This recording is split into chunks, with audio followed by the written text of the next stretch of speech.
Saudara kita Mongol, dia akan menyaksikan bagaimana sebelum dia bertobat, bagaimana dia dibesarkan dalam lingkungan yang demikian, kemudian bagaimana dia bertobat, dan bagaimana setelah bertobat, bahkan apa itu strategi daripada para setan atau iblis untuk menghancurkan kita.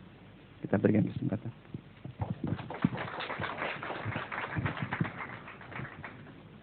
Terima kasih atas kesempatan yang telah diberikan. Selamat pagi saudara-saudara, Shalom. Sebelumnya saya akan memperkenalkan nama saya. Dulu saya sebelum Kristen, saya latar belakangnya Konghucu. Halo Tante, namanya Yules di belakang. Kebetulan sama-sama dari Gisi Manado, dan saya di Gisi Manado melayani juga. Nomor covenant saya 057 Kalvari 98. Saya ke Jakarta sebenarnya jujur nyari gereja Gisi, tapi saya nyampainya di Priuk tanya sama tante saya, gereja Gisi di mana? Tantenya justru nanya, emangnya ada gereja dokter-dokter ya di Jakarta? Kalau namanya gereja Gisi, tapi saya akan lanjutkan bahwa saya akan memperkenalkan nama saya. Dulu saya sebelum bertobat saya Konghucu, dan saya mempunyai nama masih nama Tionghoa, tapi setelah bertobat saya pakai nama Roni Kansil, tapi saya di Manado terkenal dengan nama Mongol. Dan saya akan menyaksikan tentang kasih karunia Tuhan kepada saya, bagaimana saya diubahkan Tuhan dari gelap kepada terangnya yang ajaib, dan ini berlaku dalam kehidupan saya. Sama seperti tadi Bapak jelaskan tentang dedikasi anak, saya pernah terlibat dalam satu sekte sesat yang pernah heboh tahun 97, 98, 99 sampai 2000 dan bahkan sampai sekarang, dan saya tetap dilayani di Gisi Manado. Saya pernah terlibat dalam satu sekte sesat yang namanya Satanic of Church, yang atau hebohnya gereja setan. Nah, saya terlibat sini sangat lama, dan saya terlibatnya sudah dari kecil karena mama saya pernah mendedikasikan saya pada satu sekte sesat yang namanya Children of God. Sedangkan Children of God adalah satu bagian dari gereja setan. Nah, saya didedikasikan kepada mereka waktu mama saya lagi hamil, karena alasan mama saya waktu itu kebingungan. Soalnya saya adalah anak, dan saya perkenalkan bahwa saya adalah anak ke-19 dari 26 orang anak, dan saya adalah anak pertama laki-laki, dan saya adalah generasi ke-42 dari Kaisar Qing, dari Raja-Raja Mongolia. Nah, saya terkenal dengan nama Mongol karena papa saya adalah orang Mongolia asli dan mama saya adalah istri ketiga statusnya. Dan kami berkakak adik 22 perempuan dan 4 orang laki-laki, dan saya laki-laki pertama. Nah, waktu mama saya hamil, sebenarnya waktu itu terjadi karena orang pribumi Manado tidak menyetujui seorang dari warga pribumi kawin dengan orang Tionghoa. Karena orang Tionghoa, menurut orang pribumi, orang Tionghoa selalu nyari cian. Apa ini benar atau tidak saya juga belum bisa buktikan. Waktu itu mama saya kebingungan istilahnya, karena dari 2 blok yang berbeda di mama saya dijadikan kayak kambing guling, ditarik ke sana, ditarik ke sini, dibawa ke kampung mama, dibawa lagi ke Manado. Akhirnya mama saya netral ikut ke Manado dan ikut sekte tersebut. Waktu hamil mama saya bernasar, jika saya besar saya akan diserahkan kepada mereka, dan saya memang diserahkan. Waktu tahun 89 saya langsung ikut ritual selama 3 kali, dan saya langsung menjadi prajurit utama tergabung dalam anggota elit tim, dan kami adalah 7 jenderal utama dalam satanisme untuk basis Asia, dan saya adalah orang pertama dari Asia yang untuk menguasai satanisme. Ini saya mengalami hal tersebut, dan apa yang telah kami lakukan dalam satanisme saya akan jelaskan bahwa satanisme ibadahnya seperti orang Kristen tapi yang aliran Pentakosta karismatik. Nah, ini setiap kami ritual, namanya ritual, kami akan lakukan satu ibadah yang namanya praise and worship. Praise and worship sama dengan ibadah Kristen Pentakosta, semuanya fokus memuji dan menyembah. Tapi yang jadi masalah di satanisme, menyembahnya bukan menyembah kepada Yesus tetapi kepada Lucifer, dengan memakai lagu-lagu dunia yang sekuler, yang heavy metal, yang kadang-kadang dan sering anak muda suka. Contoh seperti lagunya Sympathy for the Devil dari Guns N' Roses, and lagu Frozen dari Madonna, and Scream dari Janet Jackson dan Michael Jackson. Lagu-lagu tersebut kami pakai setiap kali ritual. Dan apabila lagu tersebut diterjemahkan ke dalam bahasa Indonesia, itu adalah lagu tentang penghujatan terhadap Kristus. Nah, kami masuk dalam praise and worship tersebut. Jujur, dalam setiap praise and worship, anak-anak bukan hanya tepuk tangan. Jujur, anak-anak satanisme setiap kali praise and worship pasti ada loncat-loncat dan histeris. Nah, ini di Manado diterapkan bahwa setiap kali praise and worship harus loncat-loncat dan tepuk tangan. Nah, ini karena saya di Manado di GC, jujur saya sampai kaget waktu pertama kali ke tempatnya Pak Handoyo di Kebun Jeruk. Saya kaget, kok IFGS GC. Gisi ya, oh haleluya, saya ketemu Gisi ternyata di Jakarta. Nah puji Tuhan, saya akan jelaskan tentang setelah kami lakukan praise and worship, kami lakukan satu sesi yang namanya pembacaan firman. Tapi yang kalau Kristen pembacaan Holy Bible atau Alkitab, tapi kalau dalam satanisme namanya Satanic Bible. Setiap kali ritual kami harus bacakan amandemen pertama tentang prinsip Mesias. Di satanisme yang jadi Mesias adalah Lucifer. Dan ini harus diterapkan dan harus diketahui setiap anggota bahwa yang Mesias bukan Yesus. Alasan pertama, karena Yesus mama dan papanya orang bumi. Maria dan Yusuf berasal dari bumi dan Yesus sendiri pun lahir di bumi dan lebih terhina lagi Yesus lahir di kandang binatang. Sedangkan untuk jadi Mesias setidaknya dia harus lahir di istana. Nah waktu itu dia katakan bahwa yang jadi Mesias adalah Lucifer karena Lucifer diutus dari surga ke bumi. Setelah saya bertobat, saya baca Alkitab, back to the Bible, di kitab Yesaya, Yeremia dan Yehezkiel ternyata Lucifer bukan diutus, tapi dibuang. Kalau di Meruya ada yang nanya, Kamongol, kenapa kok Lucifer dibuang ke bumi? Tuhan gak adil. Saya langsung jawab, gak mungkin Tuhan buang ke Pluto, karena di Pluto gak ada orangnya. Yang ada hanya bumi. Nah setelah kami masuk dalam sesi pembacaan firman, kami langsung masuk dalam satu sesi yang sangat penting, yang seperti orang Kristen juga adalah perjamuan kudus. Yang membedakan hanya di Kristen minum anggur dan makan roti, tapi di satanisme adalah minum darah bayi dan makan organ tubuh bayi. Saya jelaskan, ini harus saya jelaskan karena jangan sampai membingungkan jemaat. Karena dulu waktu kesaksian teman saya Rina dan Laura, banyak kan orang telepon karena jangan-jangan anak saya di rumah sakit akan dirampok oleh satanisme. Jujur tidak, yang jadi patokan dan jadi tolak ukur yang akan diminum bukan bayi yang telah lahir, tapi bayi hasil aborsi. Dan Manado terkenal sebagai pusat aborsi di seluruh Indonesia terbesar. Nah ini bayi-bayi tersebut, dan biasanya orang belum pernah menggugurkan kandungan usia kandungan 1 bulan atau 2 bulan. Pasti dia 3 atau 4 bulan, sedangkan jika kandungan tersebut 3 atau 4 bulan dia udah terbentuk. Nah ini yang dimakan sambil kami dengar praise and worship-nya yang pakai lagu Imagine punya John Lennon. Nah ini dalam bentuk instrumentalia, dan setelah kami selesai perjamuan kudus, kami masuk satu sesi yang terakhir yang sangat penting, namanya santap kasih bersama. Di gereja santap kasih adalah makan-makan, tapi kalau di satanisme adalah melakukan hubungan seks bebas di antara sesama yang hadir. Ini tiada yang melarang, terserah cewek mau cari cowok atau cowok cari cowok atau cewek cari cewek. Ini terserah Anda, tidak ada yang melarang. Tapi sebelum masuk ke santap kasih, kami ada satu poin yang namanya perjanjian darah. Ini perjanjian darah ini maksudnya setiap kali, kan kalau di gereja justru kalau di Manado ya, di GC kan biasanya kalau Pastor Abraham ngomong, siapa yang baru pertama kali hadir, kami undang bangkit berdiri, di kiri kanan berikan salam, ini di GC Manado. Kalau di satanisme lain, di satanisme siapa yang baru pertama kali hadir, dia akan disuruh pindah ke tempat yang sendiri, yang satu tapi dalam satu ruangan, mungkin di arah ke pojok. Setelah sampai di pojok, biasanya saya yang ambil pimpinan, karena saya pimpinan, saya akan perintahkan bahwa setiap yang baru pertama kali hadir, dia harus mengeluarkan darah dari organ tubuhnya. Apa dia dari hidung, dari mana kek, sampai dari jempol kaki, terserah, yang penting dari tubuh. Nah setelah darah tersebut terkumpul, ini akan dicampur dengan darah bayi, dan juga ada beberapa binatang tertentu yang sebenarnya jijik. Ini akan dibacain mantra. Setelah selesai baca mantra, diharuskan minum. Ini juga berlaku pada prinsip orang Tionghoa untuk menjadikan kakak beradik saudara, biasanya ada perjanjian darah. Nah, ini perjanjian darah tersebut sangat dilakukan, dan kenapa justru apabila sudah melakukan perjanjian darah, orang tersebut nggak bisa keluar dari aliran satanisme. Nah setelah kami selesai dalam perjanjian darah tersebut, langsung masuk ke santap kasih. Setelah santap kasih lagi berlangsung, ini VVIP termasuk 7 jenderal utama harus meeting. Kami punya meeting ini mengevaluasi apa yang telah kami kerjakan selama seminggu. Kami harus evaluasi mana yang sukses, mana yang tidak. Nah kami mempunyai tugas-tugas tertentu, ini nyusup ke gereja. Ini nyusupnya nanti tergantung gerejanya, jujur tergantung gereja. Apabila dia gereja Protestan Katolik Roma, kami nyusup mulai dari ibadah pertama sampai ibadah selesai. Tapi apabila kami nyusup di area gereja yang aliran Pantekosta Karismatik, kami nyusup hanya di area seputaran firman Tuhan. Karena untuk masuk dalam satu sesi di Pantekosta ada terkenal satu sesi yang namanya praise and worship. Anak satanisme tidak bisa dengar praise and worship.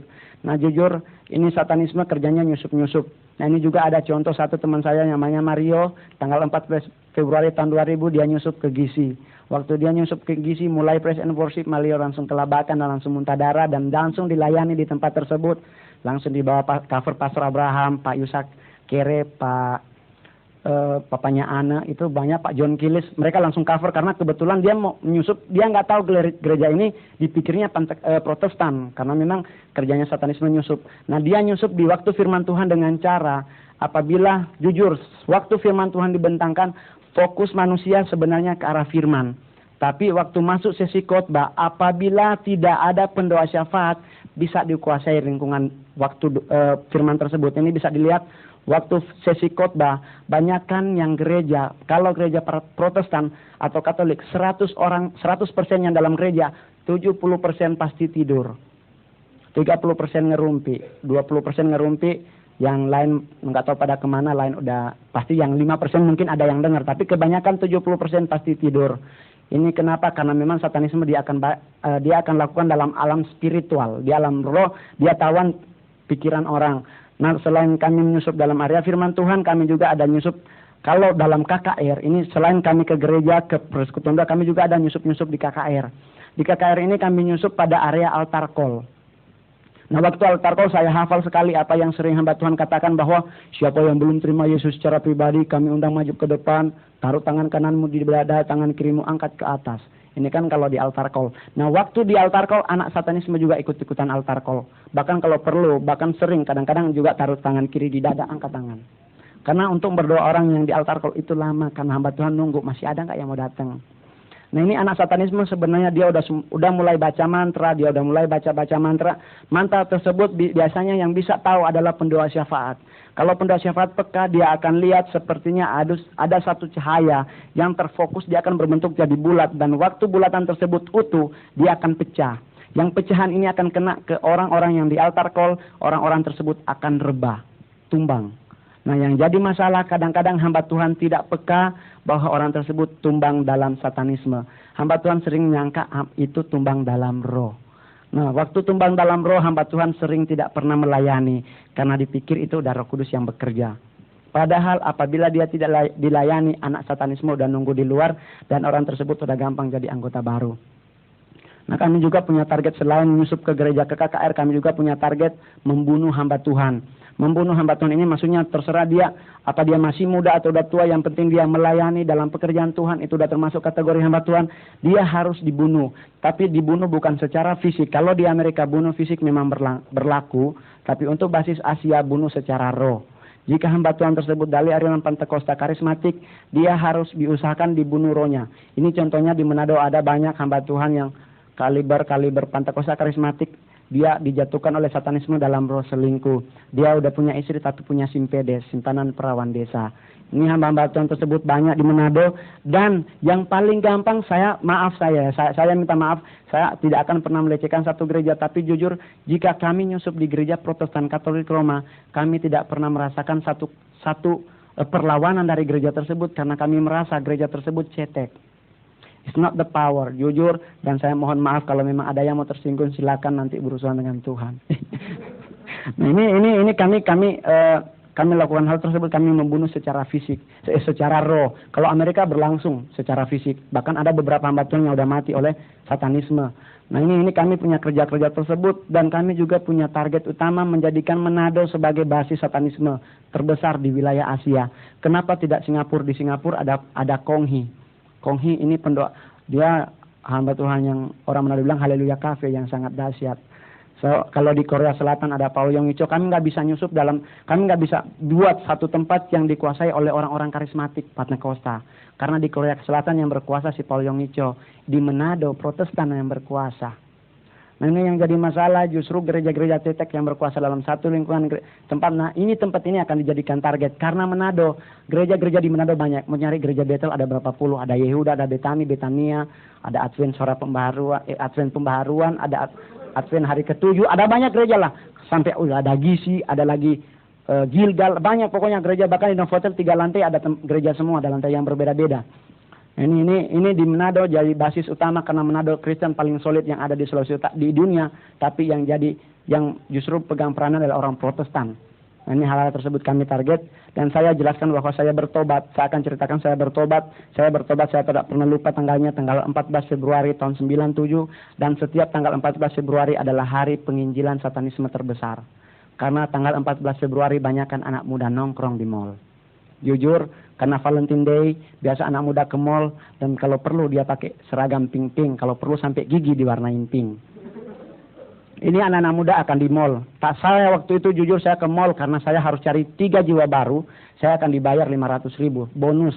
Tapi saya mempunyai gaji dalam seminggu 1,5 juta. Nah, waktu saya pergi mau masuk ke mall, sebelumnya saya sudah merasakan ada seseorang yang mempunyai power yang belum pernah saya temui pada hamba Tuhan yang ada di Manado. Dia punya satu kekuatan yang belum pernah ada. Nah, tapi karena saya dasarnya sombong, saya akan waktu itu saya ngomong, Michael Jackson menguasai pentagram sampai tingkat 3, sedangkan saya menguasai pentagram sampai tingkat 1. Berarti tinggian saya.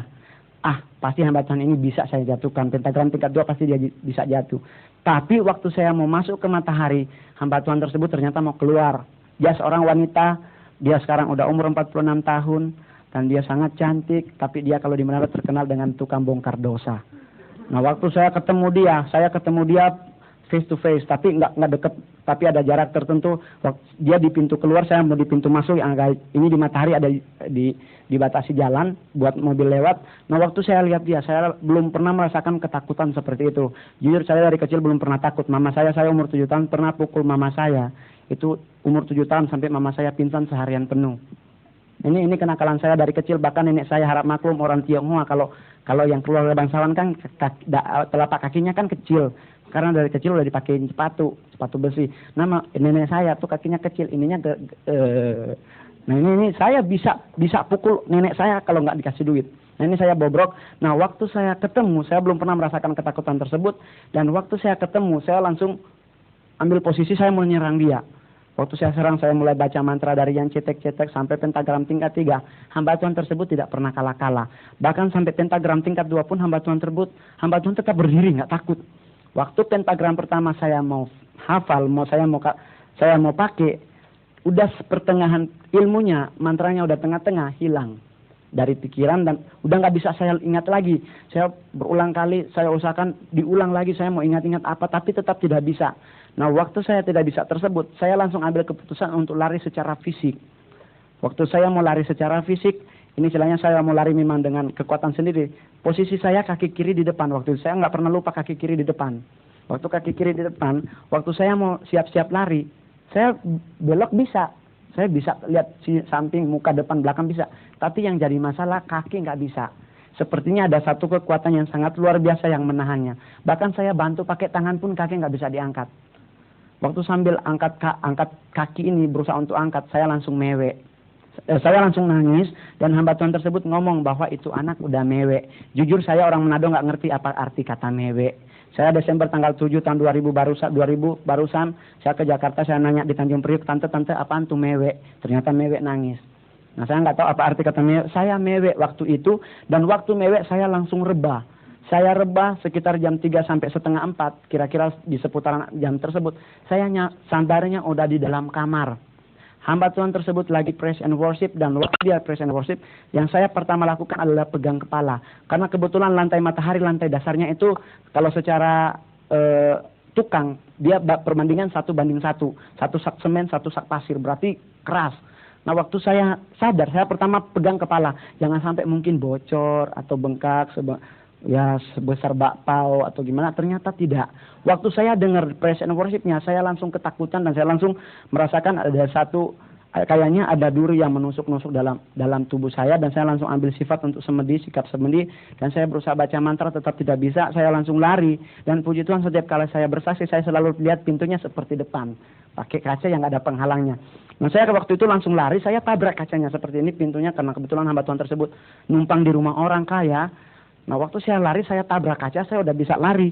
Saya jujur, saya lari waktu 10 meter pertama, saya masih bisa lihat kiri kanan saya berubah. Maksudnya saya bisa lihat, saya lewati rumah tersebut. Tapi waktu mau deket-deket 50 meter, hamba Tuhan tersebut kemungkinan tahu, dan saya tahu pasti dia udah tahu saya udah lari. Dia naik ke lantai 4. Di lantai 4 tersebut, dia doakan saya sambil tengking dalam nama Yesus. Waktu di 50 meter tersebut, saya lari. Saya lari pakai tutup mata. Setelah saya buka mata, ternyata saya nggak pernah lari-lari. Saya hanya lari-lari di tempat. Lihat kiri kanan rumah ini terus. Maksudnya orang bilang, gila tuh nih orang. Lari memang, padahal jujur saya SMA kelas 1 sampai kelas 3 juara lomba lari. Tapi waktu lari 50 meter nggak bisa lari jauh. Saya lihat, loh. Nah akhirnya dia bawa saya, diambil oleh Pendeta Syafaat, dibawa ke lantai 4. Waktu di lantai 4 dia ngomong seperti ini. Saya nggak pernah lupa ngomongnya, dia ngomong begini. Iblis, engkau tahu di kitab Matius 4 ayat 1 sampai 11 pencobaan di padang gurun, engkau pernah melakukan satu demonstrasi, engkau membawa Tuhanku dari padang gurun, engkau bawa sampai bubungan bait Allah. Setelah di bubungan bait Allah, engkau suruh loncat. And then sekarang saya suruh engkau loncat ke bawah. Maksudnya dia nyuruh saya yang loncat, karena mungkin dia dendam sama iblisnya, dia suruh saya loncat. Waktu saya melihat ke bawah, saya langsung nangis, dan saya ketakutan, dan saya langsung dilayani pelepasan pada jam 8 malam, sampai jam 11 malam. Di area jam-jam tersebut, saya muntah pertama, pelepasan pertama, saya keluar darah dari mulut dan telinga, dan keluar kertas HVS hitam dalam bentuk terbakar, tapi utuh. Ini keluar semua kertas tersebut. Setelah dilihat ternyata mantra, dan selama 8 bulan saya dikarantinakan, tidak boleh ketemu manusia, maksudnya nggak boleh ketemu orang lain selain hamba Tuhan tersebut, sambil belajar firman Tuhan. Dan mendekati 8 bulan terakhir saya pelepasan, keluar antena dari kepala. Dan ada banyak hamba Tuhan pejabat ngomong bahwa dia udah pernah kelilingi dunia ini, udah pernah ke Jepang, belum pernah lihat manusia keluar antena, biasanya robot kalau di Jepang. Tapi ini kok manusia ini, antena ini memang keluar, dan ini namanya transmitter. Transmitter itu adalah penerima berita dari satanisme, dimanapun kita berada kita bisa tahu ada apa. Ini transmitter tersebut hilang, dan waktu 8 bulan dia langsung serahkan saya ke Yayasan Hosana, dan dia pesan saya untuk melayani, untuk masuk gereja yang ada apinya. Nah saya langsung masuk Pantekosta, awal-awalnya gereja Pantekosta, karena saya sekalipun belum itu. Nah waktu saya pertama kali masuk GISI, saya ingat sekali hamba Tuhan yang waktu itu Pak Daniel Hanafi. Saya ingat sekali Pak Daniel Hanafi, waktu lagu pertama yang dinyanyikan lagu Alpha dan Omega. Itu kalau nggak salah di kaset Kota Tercinta kalau tidak salah, dan saya punya kaset-kaset kota ini. Kalau yang belum Kota Blessing, City of Blessing belum ada. Nah ini saya waktu pertama kali masuk, dan saya pertama kali masuk di tempat GISI. Jujur saya waktu itu pertama kali saya ragu-ragu. Karena GISI menempati tempat satanisme ritual. Satanisme udah ketahuan, mereka pindah. Nah GISI make, waktu saya pertama kali masuk, saya darah Yesus berkuasa, ini gereja beneran apa gereja setan ulang ini? Karena memang GISI make tempat satanisme dulu, ritual. Tapi puji Tuhan saya lihat di dalam, oh nyanyinya lagu-lagu, oh haleluya, bukan. Nah saya melayani, dan saya tetap, kalau sampai sekarang saya tetap di cover oleh pendua-pendua syafaat dari GISI Manado, kayak Kak Arthur Kawung, Kak Arista Manambe, dan pendua-pendua yang lain, sama Mucin Marta. Karena Ibu Marta saya panggil Mucin, karena kebetulan orang Tionghoa, sama-sama Tionghoa manggilnya Mucin. Nah ini saya bertobat, dan saya akan jelaskan beberapa poin penting di waktu yang singkat ini. Pertama, tentang kelemahan satanisme. Ada 4 poin utama yang jadi kelemahan yang harus diketahui oleh orang-orang Kristen.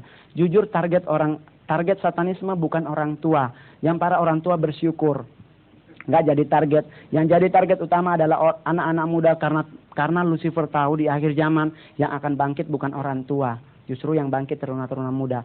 Nah dia tidak ingin anak-anak muda tersebut melayani Tuhan, dia ingin bawa ke jalannya dia. Nah ini saya 4 kelemahan tersebut saya akan jelaskan dengan ya sesingkat-singkatnya. Yang paling pertama ditakuti satanisme adalah praise and worship. Nah ini yang nggak bisa. Bahkan anak satanisme jika nyusup dalam satu gereja, dia harus berusaha semaksimal mungkin jangan sampai dengar praise and worship. Karena kadang-kadang jujur teman saya yang namanya Mario, dia nyusup di gereja, dia salah masuk. Dia pikir nggak ada praise and worship GISI. Ketangkep dia di situ. Waktu itu saya sebenarnya udah mau datang, tapi waktu udah di lantai 1 Novotel, ada Kak Stanley Daminusa ngomong, mongol, jangan ke atas, dilarang Pastor Abraham, nanti transfer roh. Karena saya dari satanisme, dia juga dari satanisme, takutnya ketemu. Saya juga manifestasi, dia juga manifestasi, bingung GISI nanti melayani 2 orang yang berbeda. Dan waktu itu saya langsung gak jadi naik, dan waktu itu kebetulan di Manado ada acara satanisme yang terbesar tanggal 14 Februari, dan sempat Mario buka mulut. Nah waktu itu langsung ada doa semalam di GISI, karena doa semalam tersebut GISI langsung nyerang. Nah ini biasanya pendua syafaat yang tahu. Nah ini saya jelaskan bahwa yang paling pertama ditakuti adalah praise and worship, dan kita tahu dasar Alkitabiahnya adalah Yosua 6, dan Mazmur banyak tentang kekuatan kedahsyatan kuasa praise and worship. Kalau Yosua 6 itu tentang Yosua merobohkan tembok Yeriko, nggak pakai rudal skat, tapi hanya mengelilingi selama 7 kali sambil praise and worship. Yang kedua adalah firman Tuhan, dan jujur saya banyak menjatuhkan hamba Tuhan lupa firman. Hamba Tuhan, padahal firman Tuhan itu punya kekuatan, tapi hamba Tuhan lupa. karena udah saking ketakutan. Karena kalau orang Pentakosta ketemu anak satanisme kan pasti dia histeris. Dalam nama Yesus kuria lama. Haleluya Tuhan. Biasanya seperti inilah tipe-tipe orang Pentakosta karismatik kalau ketemu satanisme. Padahal kekuasaan dahsyatnya firman Tuhan tuh punya. Kalau kita pasti tahu Matius 4 waktu Tuhan Yesus dicoba iblis, dia nggak pakai tengking dalam nama Yesus karena dia sendiri yang Yesus. Dia hanya katakan ada tertulis di kitab Yohanes 1 ayat 1, di kitab Ibrani 1 ayat 18-19 bahwa Injil itu adalah kekuatan Allah, dan di Ibrani itu adalah bahwa firman itu bagaikan pedang bermata dua. Nah, jujur saya bisa tahu karena saya memang minta hikmat dari Tuhan karena saya terlibat di sini. Di mana alkitabiahnya hal tersebut saya dapat dari Tuhan, dan bukan hanya itu, saya juga karena di Manado ikut SPOP, Sekolah Pertumbuhan Orang Percaya. Saya udah kelas 2. Kan Anda pasti berubah, nah ini saya udah kelas 2 lah, udah lupa, tapi nggak selesai. Kelas 1 udah selesai, kelas 2 nggak selesai karena keburu berangkat. Nah ini hal pertama tersebut adalah pertama presiden kedua tentang firman Tuhan, dan ketiga adalah kuasa anak darah anak domba Allah, Holy Spirit, dan dalam nama Yesus. Di dua ini yang kuasa darah anak domba Allah dan Holy Spirit paling ditakuti. Nggak ada tandingannya, maksudnya nggak ada yang lain. Tapi kalau dalam nama Yesus, anak satanisme kadang-kadang nggak takut. Jujur, anak satanisme kalau setiap kali ditengking orang pakai dalam nama Yesus, kadang-kadang dia cuma ketawa. Jujur, teman saya satu dilayani di gereja Gemim Saitun Rano Tanah Wiru di Manado, ditumpangkan tangan hamba Tuhan dari gereja Protestan. Waktu teriak dalam nama Yesus, ini si Immanuel nonjok hamba Tuhan tersebut, 2 gigi depan copot. Karena not the power, karena mungkin hanya sebatas ngomong. Karena kita bisa tahu kan di Kisah Para Rasul 19, anak Skewa melakukan pelayanan pelepasan, kan juga tengking pakai nama Yesus. Iblisnya nanya, Yesus mana? Yesus ini saya kenal. Paulus saya tahu, Yohanes saya kenal, tapi kalian Yesus mana? Jujur, siapa yang sering nonton SCTV setengah 5 sore itu ada Cabelita, papanya kan Yesus juga Yesus. Di Filipina juga Yesus banyak. Yesus mana dulu? Nah, hal tersebut, dan yang terakhir, poin yang terakhir yang paling ditakuti adalah Efesus 6 ayat 11-20 tentang selengkap senjata Allah. Sedangkan untuk selengkap senjata Allah ini nggak sembarang pakai, ada syaratnya. Contoh, ini saya dapat langsung bahwa contohnya, jika orang tersebut belum selamat, belum lahir baru, istilahnya belum bertobat, belum terima Yesus secara pribadi, dia belum selamat, dia minta ketopong keselamatan, makainya terbalik. Untuk jatah mata dipakai di belakang. Nah ini kalau orang kan butuh syarat, dan yang paling ditakuti di selengkap senjata Allah adalah pedang roh. Pedang roh tersebut kadang-kadang setiap kali kami serang hamba Tuhan pedang rohnya 1 meter, punya kita 3 meter. Kapan hamba Tuhannya menang? Karena hari Minggu doang dia baca firman Tuhan, hari Senin, Selasa, Rabu sampai Sabtu dibiarin nonton Victoria. Nah ini hal-hal tersebut memang sangat penting, empat hal tersebut, dan saya akan jelaskan juga karena saya harus sampai jam 12 mungkin. Ada hal tertentu yang mungkin pendoa syafaat kadang-kadang peka. Contoh masalah mengcover. Biasanya kalau kita doa semalam atau biasa kan kita doa begini, Tuhan tutup bungkus kami yang ada di sini. Dalam nama Yesus, amin. Amin. Memang dia ditutup bungkus Tuhan, tapi dia lupa yang di rumah, anak dan istrinya. Iblis akan nyerang di mana yang lowong. Dan ini juga biasanya saya di Manado jelaskan, dan di GISI Manado diterapkan bahwa sebelum masuk doa, sebelum masuk ibadah, harus doa dulu, doa peperangan. Karena jujur kita pasti tahu penguasa roh-roh di udara ini namanya Maria Rosa, yang lagunya adalah Santana. Santana ada satu judul lagu yang namanya Maria Maria. Ini adalah Maria Rosa. Dan kalau Maria Marguela penguasa bawah itu lagunya si Blondie. Blondie ada satu band Blondie yang cewek nyanyinya. Lagunya judul Maria. Maria ini memuji yang Maria Marguela. Maria Rosa di gereja sekarang di Jakarta ada satu gereja yang ada patungnya Maria Rosa. Saya nggak akan ngomong karena mungkin akan tersinggung. Tapi kalau mau bisa 4 mata. Ini tentang Maria Rosa. Biasanya ini orang-orang Kristen, Pentakosta atau orang-orang pendoa syafaat biasanya bisa merasakan begini. Waktu kita praise and worship, kalau memang praise and worship tersebut tidak ada halangan, kita bisa rasakan sepertinya nyampe ke takhta Yesus. Tapi waktu kadang-kadang kan kita kalau dalam praise and worship sepertinya tertekan. Karena yang nekan ini si Maria Rosa. Nah ini di GISI Manado sebelum masuk praise and worship, dia harus ikat dulu doa peperangan. Ikat ini karena iblis tahu bahwa apabila kita punya penyembahan sampai ke takhta Yesus, itu bagaikan rupa yang berbau harum. Tapi yang menjadi masalah si Maria Rosa ini mengkat supaya jangan sampai. Nah kadang-kadang kita bisa merasakan waktu praise and worship sepertinya Gimana gitu, tertekan. Nah ini di GC Manado karena kebetulan ada 2 orang satanisme dan sering kupas karena kebetulan pendoa-pendoa ya kayak Pak Vicky Tampatonda, dan Pak Vicky Tampatonda jujur dia yang mengcover ke saya, dan sampai sekarang setelah dari Ibu Indri dia yang cover, bahkan dia punya satu statement bahwa apabila saya kembali lagi ke satanisme Pak Vicky akan bunuh secara fisik. Pak Vicky ngomong lebih baik ngana mati daripada ngana ke gereja setan, karena kebetulan Pak Vicky orangnya keras. Nah, ini hal-hal tersebut, bahkan saya pernah rambut pirang, Pak Vicky ngomong sama dengan rambut setan. Karena kebetulan saya pirang waktu itu, tapi puji Tuhan dalam hal seperti ini sangat peka. Dan biasanya di GC Manado memang dilakukan sebelum masuk praise and worship diikat dulu. Nah ini bisa juga kayak Robert Jalon kan pernah ngomong di bukunya bahwa waktu kita minta sesuatu kepada Tuhan, Tuhan udah mau jawab. Dan dia udah kirim malaikatnya untuk bawa ke kita. Mungkin kita minta mercy.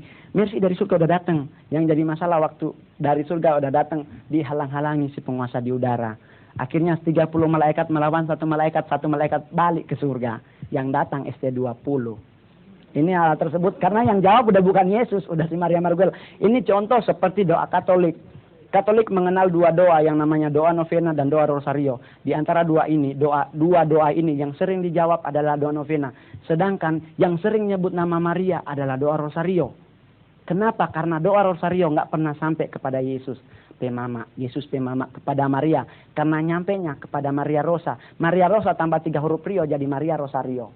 Ini hal-hal tersebut sangat penting supaya pendoa-pendoa syafaat makin peka. Dan anak satanisme jujur nggak bisa nyusup dalam satu gereja yang punya pendoa syafaat. Di Manado kalau di GC kita ada pendoa syafaat yang standby di belakang sampai berkat. Yang anak-anak satanisme nyusup di altar call tadi biasanya karena pendoa syafaatnya lengah. Karena pendoa syafaat mikir kan udah firman Tuhan, udah khotbah, udah habis, kita udah selesai. Padahal sebenarnya di altar call juga harus di cover. Karena kalau tidak, ya seperti tadi tumbang-tumbang tapi bukan dalam Roh Kudus. Nah ini di Manado pernah kalau nggak salah yang dari ujung pandang, hamba Tuhan dari ujung pandang, waktu altar call dia udah doakan orang kedua. Dia doakan orang kedua dan dia tahu sepertinya ada penyusupan. Dia langsung nanya, pendoa syafaatnya mana? Di belakang lagi ngerumpi. Karena udah selesai, padahal dia pikir udah selesai. Padahal jika terjadi serangan seperti ini, jangan berdoa, jujur jangan berdoa. Langsung ambil gitar, kalau memang ada gitar, praise and worship, pasti kalah. Nah ini banyak hal-hal tertentu yang sangat penting, dan bagaimana di poin-poin terakhir, 10 menit terakhir, bagaimana satanisme mencari jiwa baru. Ini merupakan kelemahan orang Indonesia, karena Indonesia memegang teguh prinsip budaya timur.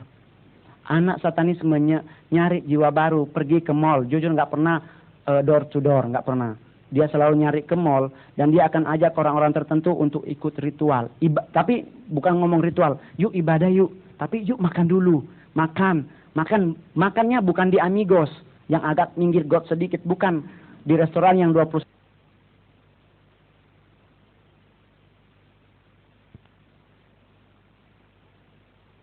Makan ini yang ajak dia biasanya manggil waitersnya, minta donnya, billnya, nanya berapa, pasti 3 juta 4 juta. Ini yang ikut biasanya 10 orang lebih, harus 10 orang lebih, nggak boleh kurang. Biasanya langsung mikir, wow 3 juta, wow 4 juta.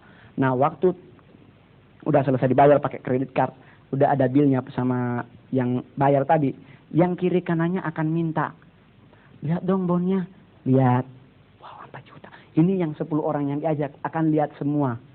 Nah dia akan lihat semua, setelah dia lihat semua, langsung yang undang langsung ngomong, ibadah yuk, khusus anak muda. Dia nggak bisa nolak, karena udah dibayarin. Mau nolak nggak enak, nggak mau nolak juga nggak enak, maju kena, mundur kena. Akhirnya dia ambil poin, oke, saya akan ikut sekali. Padahal di sekali itu nggak bisa keluar, karena ada perjanjian darah tadi. Dan selain makanan tersebut, ada juga yang prinsip scanning. Ini kalau scanning biasanya anak satanisme pakai cincin tertentu yang gambarnya pentagram. Ini pentagram adalah bintang segi 5 yang setiap sudut bintang tersebut tajam. Waktu ketemu orang, sebelum ketemu cincin memang sah seperti ini. Tapi waktu mau ketemu orang diputar ke belakang, so ini bintangnya udah di belakang. Waktu mau salaman, dia sengaja agak ditarik supaya luka. Nah ini setiap sudut tersebut akan ada darah. Darah tersebut akan dilap pakai tisu. Dan setelah dilap akan dibawa ke tempat ritual, dibacain mantra. Nah waktu di tempat ritual tersebut, orang sekalipun dia ada di Surabaya, ritualnya ada di Tanjung Priuk, orang tersebut akan datang karena udah telepati tingkat tinggi. Nah, hal tersebut sangat penting bagaimana kita mengcover anak-anak muda kita, karena memang tujuan nggak ada orang tua. Dan di Manado kan sempat juga terjadi perdebatan karena katanya gereja setan ini nggak benar, nggak ada di Alkitab. Padahal jujur di Alkitab, di dalam kitab Wahyu 3 ayat 9 di situ ada kok gereja setan, namanya Synagogue of Satan. Ini adalah gereja setan. Gereja setan mengenal 3 trinitas seperti Kristen, Allah Bapa, Allah Anak, dan Roh Kudus. Satanisme punya Lucifer, Antikris, dan nabi-nabi palsu. Nah, ini mereka akan putar balikan fakta firman Tuhan, dan di sisi-sisi terakhir saya akan menjelaskan sampai sekarang orang-orang tua masih percaya tentang kejatuhan manusia, yang di versi kitab Kejadian manusia jatuh dalam dosa, yang dikutuk ada 3, Adam, Hawa, ular. Padahal ini pengajaran Children of God dan Saksi Yehova. Jika kita balik ke Alkitab, yang dikutuk hanya ular, Hawa, dan tanah. Adam tidak kena kutuk. Ini pengajaran Saksi Yehova yang sebenarnya setiap kali menginjil bawa Alkitab. Tapi ditulis luarnya Holy Bible, di dalam udah amandemen. Tentang prinsip hedonisme. Nah, hal tersebut sangat penting, dan kita orang-orang Kristen harus tahu bagaimana kita harus mengalahkan. Nggak usah sampai tengking-tengking praise and worship aja is okay, udah bisa parit tunggal langgang mereka. Dan puji Tuhan sampai sekarang saya tetap melayani, dan saya rencana dari Manado target utama untuk sekolah Alkitab. Tapi saya nggak sempat ngomong sama Pastor Abraham karena saya berangkatnya mendadak.